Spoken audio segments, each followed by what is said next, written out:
Memilih orang baik.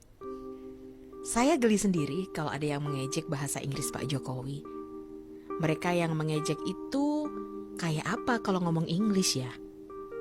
Ceritanya tahun 1997. Saya magang sebagai reporter di sebuah surat kabar baru di Solo.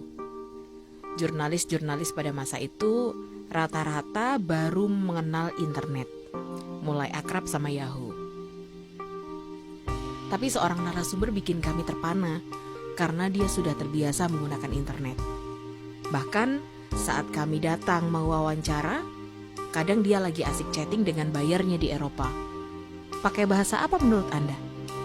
Bahasa prokem atau bahasa alay seperti biasa digunakan untuk ejek-ejekan di medsos seperti sekarang? Tentu saja pakai English. Dia yang sampean ejek setiap waktu termasuk gaya ngomong Inggrisnya. Tahun 1997 sudah menggunakan bahasa itu untuk menghasilkan ribuan dolar.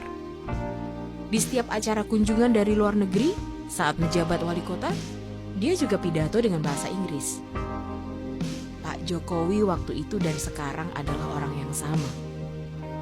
Dulu kalau datang ke kantornya, baik Asmindo atau Rakabu, pabrik mebelnya, kadang wartawan atau siapapun akan tertipu. Dia adalah ketua Asmindo, juga bos atau pemilik usaha mebel yang diekspor ke berbagai penjuru dunia. Namun dia tidak petentang-petenteng dan bicara dalam nada tinggi seperti gaya orang kaya baru. Dia berpakaian wajar, sama dengan yang dikenakan tukang-tukang. Tak jarang, dia juga terjun langsung membantu tukang di pabrik miliknya. Ketika takdir mengantarkannya ke kursi wali kota Solo, dia masih orang yang sama. Orang yang rendah hati dan tidak pernah mau terlihat paling menonjol. Tiap Jumat adalah agenda rutin naik sepeda bersama para jajaran kepala dinas dan kepala kantor. Rutinitas yang dinamai dengan Mider Projo ini belakangan dikenal sebagai blusukan. Ini untuk melihat langsung kondisi masyarakat di kampung-kampung, sekaligus memantau pembangunan yang berjalan. Solo pun berubah 180 derajat. Dari kota yang kumuh menjadi tertata, dari yang semrawut menjadi rapi. Solo menjadi berseri kembali. Itu pula yang mengantar Pak Jokowi menjabat wali kota untuk kedua kalinya dengan perolehan suara di atas 90%. Gibran, sang anak yang pulang dari studi di luar negeri, mendirikan usaha catering. Namun satu pesan Pak Jokowi, Cili Pari Catering tidak boleh mengambil order di lingkungan Pemkot Surakarta, tempat bapaknya bekerja. Ini untuk menghindarkan dari KKN, mendorong clean governance. Gibran mesti pontang-panting cari orderan di luar. Saya masih ingat, staf marketing Gibran, Mbak Moni, pernah menemui saya. Saat itu, saya menjabat sebagai manajer lembaga pelatihan jurnalistik. Dia tahu, saya biasa menggelar acara-acara dengan melibatkan jasa catering. Dia datang menawarkan kerjasama.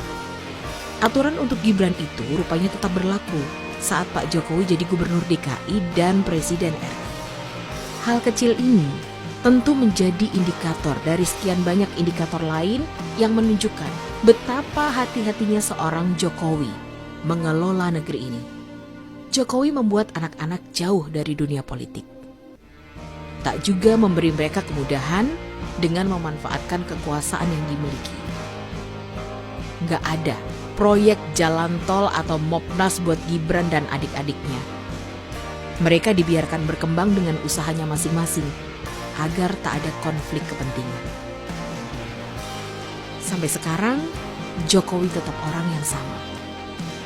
Kalau pulang ke Solo, dia makan di warung soto Triwindu dan ayam Mbah Karto, dan membiarkan orang yang makan di sana tetap di tempatnya.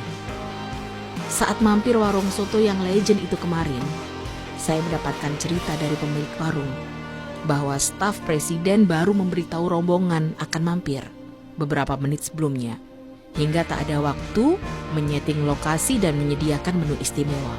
Apalagi mengosongkan warung. Semuanya dibiarkan apa adanya. Memilih Jokowi adalah memilih orang yang merakyat, bersih dan bekerja nyata. Lebih dari itu, memilih Jokowi adalah memilih orang baik.